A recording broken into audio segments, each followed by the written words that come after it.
માળિયા હાટીનામાં બીજા દિવસે પણ ધીમે ધારે વરસાદે ખેડૂતે ચિંતા વધારી છે। કમોસમી વરસાદને કારણે મગફળીના પાકને નુકસાન થવાની ભીતિ સર્જાઈ રહી છે। ત્યારે ખેડૂતોએ ખેતરોમાં પાથરેલી મગફળી ભીંજાઈ જતા ખેડૂતોએ ચિંતા વ્યક્ત કરી છે। બીજી તરફ માલઢોર માટેનો ચારો પણ ભીંજાઈ જતા બગડી જવાના ખેડૂતોને ભય જોવા મળી રહ્યા છે। વરસાદ જગતના તાત માટે આશીર્વાદ કરતા આફત સાબિત થયો છે।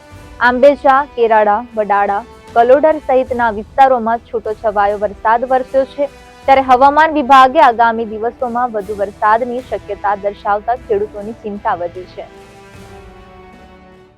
અંબાલાલ બાપા એક બાજુ આગાહી કરે છે અને એક બાજુ અશોક પટેલે કીધું છે કે ભાઈ અરબી સમુદ્રમાં લો પ્રેશર ડિપ્રેશનની સ્થિતિ ઊભી થઈ ગઈ છે। તો આ વખતે તો ભગવાને ખેડૂતોને દીધું થોડું અને એમાંય પાછા પૈડા ઉપર પાટું જેવું કે પાછું દીધું છીનવી લેવાની તૈયારી છે। ધોધમાર વરસાદ વરસે છે, ખેડૂતો ખૂબ મુશ્કેલીમાં મુકાઈ ગયા છે, ખૂબ મૂંઝવણ અનુભવે છે કે એક તો ઉત્પાદનના પૂરતા ભાવ મળતા નથી અને આકાશી રોજી છે એ પણ છીનવી લીધી। તો બિચારો ખેડૂત જાય તો જાય ક્યાં, એને ઉત્પાદન નથી થયું, ઉત્પાદન થયું તો એ કુદરત છીનવવા તૈયાર થઈ ગઈ છે।